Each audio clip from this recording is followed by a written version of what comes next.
ഈശാവാസ്യ ഉപനിഷത്തിലെ 18ാമത്തെ മന്ത്രത്തിലേക്കാണ് നമ്മൾ പ്രവേശിക്കുന്നത്. 18 മന്ത്രങ്ങളാണ് ഉള്ളത്, അതുകൊണ്ട് ഇത് അവസാനത്തെ മന്ത്രമാണ്.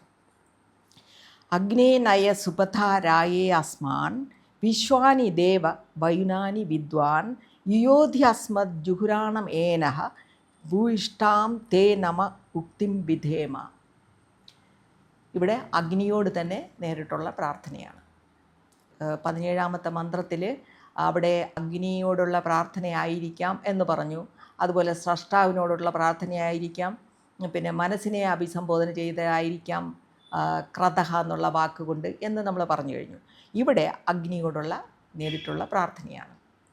അഗ്നേ നയ, അല്ലയോ അഗ്നി, അങ്ങ് നയിച്ചാലും ഞങ്ങളെ, അസ്മാൻ ഞങ്ങളെ, എന്തിലേക്കാണ്? രായേ, ഐശ്വര്യത്തിലേക്ക് നയിച്ചാലും. എങ്ങനെ നയിക്കണമെന്നാണ്? സുപഥ, നല്ല വഴിയെ, സുപഥ നല്ല പന്ഥാവിലൂടെ ഞങ്ങളെ ഐശ്വര്യത്തിലേക്ക് നയിച്ചാലും. വിശ്വാനി വയുനാനി വിദ്വാൻ, വിശ്വാനി വയുനാനി, വയുനാനി എന്ന് പറഞ്ഞാൽ വഴികൾ, മാർഗങ്ങൾ. അപ്പോൾ വിശ്വാനി എന്ന് പറഞ്ഞാൽ എല്ലാ മാർഗങ്ങളെയും അറിയുന്ന വിദ്വാൻ, അറിയുന്ന ആളാണ് അങ്ങ്.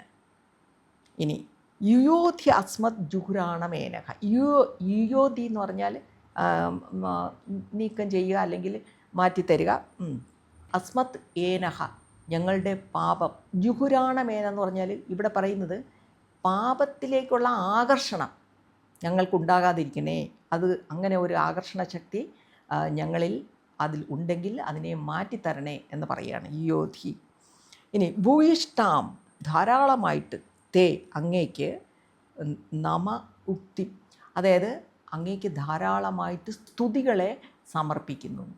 ഞങ്ങൾ അങ്ങേക്ക്, അഗ്നിക്കായിട്ട് ധാരാളം സ്തുതികളെ സമർപ്പിക്കുന്നു, അല്ലെങ്കിൽ നമസ്കാരങ്ങളെ അർപ്പിക്കുന്നു. കാരണം എന്തിനു വേണ്ടിയാണ്? അങ്ങ് ഐശ്വര്യത്തിലേക്ക് ഞങ്ങളെ നയിക്കണം, പക്ഷേ നല്ല മാർഗത്തിലൂടെ. കാരണം അങ്ങ് എല്ലാ മാർഗങ്ങളും അറിയുന്ന ആളാണ്. ഈ 17ാമത്തെ മന്ത്രത്തിലും സൂചിപ്പിച്ചതുപോലെ അഗ്നിക്ക് പരമപ്രാധാന്യം മറ്റ് ദേവകൾക്ക് കൊടുക്കുന്നതിനേക്കാൾ പ്രാധാന്യം ഭൂമിയിൽ അഗ്നിക്ക് കൊടുത്തിട്ടുണ്ട്. കാരണം അഗ്നിയിലാണ് നമ്മൾ ഹവിസ് അർപ്പിക്കുന്നത്. അപ്പോൾ അഗ്നിയുടെ പ്രത്യേകത എന്താണ്? അതായത് നമ്മൾ ദ്രവ്യമാണ് അഗ്നിക്ക് കൊടുക്കുന്നത്, എന്നിട്ട് അത് ഊർജ്ജമാക്കി മാറ്റുകയാണ്. അപ്പോൾ ഏത് ദേവനെ സ്മരിച്ച് നമ്മൾ സ്തുതിച്ചിട്ട് അഗ്നിയോട് ആവശ്യപ്പെടുകയാണ് ഇത് അദ്ദേഹത്തിന് സമർപ്പിക്കണം എന്ന് പറഞ്ഞപ്പോൾ ഇന്ദ്രന് എന്തെങ്കിലും ഹവിസ് സമർപ്പിക്കുകയാണെങ്കിൽ നമ്മൾ അത് അഗ്നിക്കാണ് കൊടുത്തത്. അപ്പോൾ അഗ്നി ഹവിസ് വഹിക്കുന്നവനാണ്, അപ്പോൾ ഇടനിലക്കാരനാണ്. ദേവകളുടെ, അതായത് സൂക്ഷ്മലോകത്തിൻ്റെയും ദ്രവ്യലോകത്തിൻ്റെ, അതായത് നമ്മളുടെ ഈ സ്ഥൂല ലോകത്തിൻ്റെയും ഇടനിലക്കാരനാണ് ഈ അഗ്നി. കാരണം അഗ്നിക്ക് മാത്രമാണ് ഇങ്ങനെ സാധിക്കുന്നത്, അതായത് ദ്രവ്യത്തെ ഊർജ്ജമാക്കി മാറ്റാൻ പറ്റുന്നത്. അപ്പോൾ രണ്ടവസ്ഥകളാണ്, ദ്രവ്യം ഖരാവസ്ഥയിൽ നിന്നും ഊർജത്തിൻ്റെ അവസ്ഥയിലേക്ക് മാറ്റാൻ പറ്റുന്ന ദേവനാണ് ഈ അഗ്നി. അതുകൊണ്ട് അഗ്നിക്ക് പ്രാധാന്യം കൽപ്പിച്ചിരിക്കുന്നു. പിന്നെ അഗ്നിക്ക് വേറെയും ചില ഗുണങ്ങളുണ്ട്. അതായത് അഴുക്കുകളെ കത്തിച്ചു കളയും, പക്ഷെ സ്വയം അശുദ്ധി ഉണ്ടാവുന്നില്ല. അപ്പോൾ സ്വയം അശുദ്ധി ഉണ്ടാകാതെ തന്നെ അശുദ്ധിയെ ഇല്ലാതാക്കുന്ന ദേവനാണ്. അതുപോലെ തന്നെ ആ അഗ്നിയെ നമ്മൾ പറഞ്ഞല്ലോ, അഗ്നിയെ പൂഷൻ എന്ന് വിളിക്കാം, അല്ലെങ്കിൽ സൂര്യനെ പൂഷൻ എന്ന് വിളിക്കുമ്പോൾ അത് അഗ്നിക്കും ആവാം. കാരണം സൂര്യനിൽ ജ്വലിച്ചുകൊണ്ടിരിക്കുന്നത് അഗ്നിയാണ്. ആ സൂര്യപ്രകാശം, ആ ഊർജം കൊണ്ടാണ് ഈ ഭൂമിയിലെ ജീവജാലങ്ങളെല്ലാം പുഷ്ടിപ്പെടുന്നതും വളരുന്നതൊക്കെ.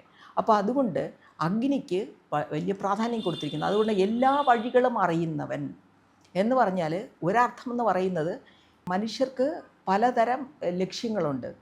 ധർമാർത്ഥ കാമമോക്ഷ, അതിൽ അർത്ഥത്തിനും പിന്നെ കാമം, ആഗ്രഹങ്ങൾക്കും വേണ്ടി ജീവിക്കുന്ന ആൾക്കാരുണ്ട്. അതിനു വേണ്ടി അഗ്നിക്ക് ഹവിസർപ്പിക്കുക അല്ലെങ്കിൽ യജ്ഞങ്ങൾ ചെയ്യുന്നവരുണ്ട്.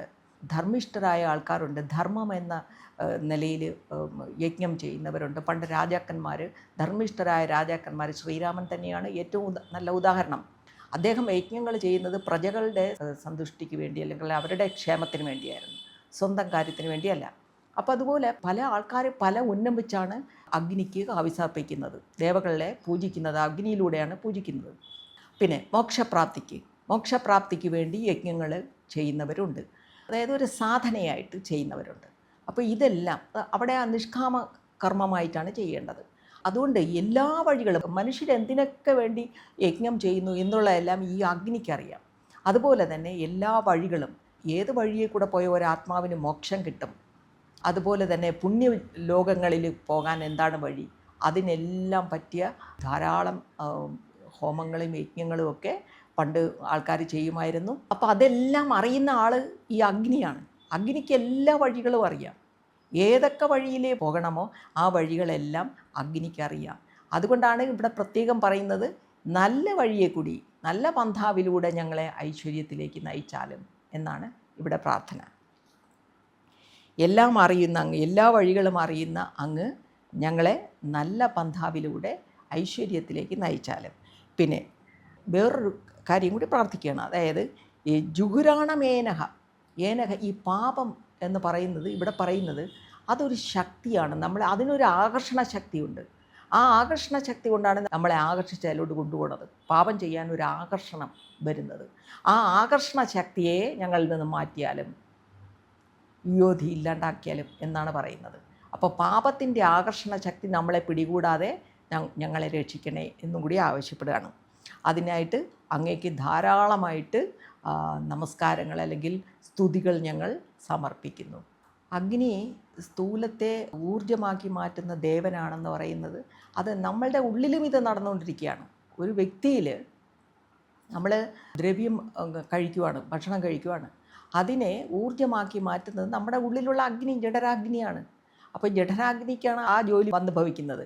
അതായത് നമ്മൾ ഖരരൂപത്തിലുള്ള വസ്തുക്കൾ കഴിച്ചാലും അതിനെ ഒന്ന് ചവച്ചരച്ചൊക്കെ ശരിയാക്കും, എങ്കിലും അത് ഉള്ളിൽ ചെന്നിട്ട് അതിനെ ഊർജ്ജമാക്കി മാറ്റാനായിട്ട് പ്രവർത്തിക്കുന്നത് ഈ ഉള്ളിലെ അഗ്നിയാണ്.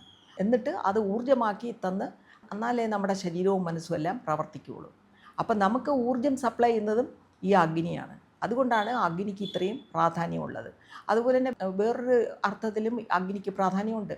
അതായത് വെളിച്ചം, ഇരുട്ടിനെ അകറ്റി വെളിച്ചം തന്ന്, അപ്പോൾ അറിവ്, നമുക്കിപ്പോൾ ഈ പ്രപഞ്ചത്തെ നമ്മൾ കാണണമെങ്കിൽ, അതിനെ അറിയണമെങ്കിൽ നമുക്ക് വെളിച്ചം വേണമല്ലോ. അപ്പോൾ ആ വെളിച്ചം തരുന്ന ആൾ, അറിവ് തരുന്ന ആൾ, അല്ലെങ്കിൽ വെളിച്ചത്തിന് ഒരു ഇത് സാധാരണ പറയും, അറിവെന്നുള്ള അറിവിന് വെളിച്ചം, അറിവിൻ്റെ വെളിച്ചം എന്നൊക്കെ പറയില്ലേ, അത് തരുന്നതും അങ്ങനെ ആ രീതിയിലും അഗ്നിക്കൊരു പ്രാധാന്യമുണ്ട്. അവസാനം കൊണ്ട് നിർത്തുന്ന മന്ത്രം ഇതാണ്.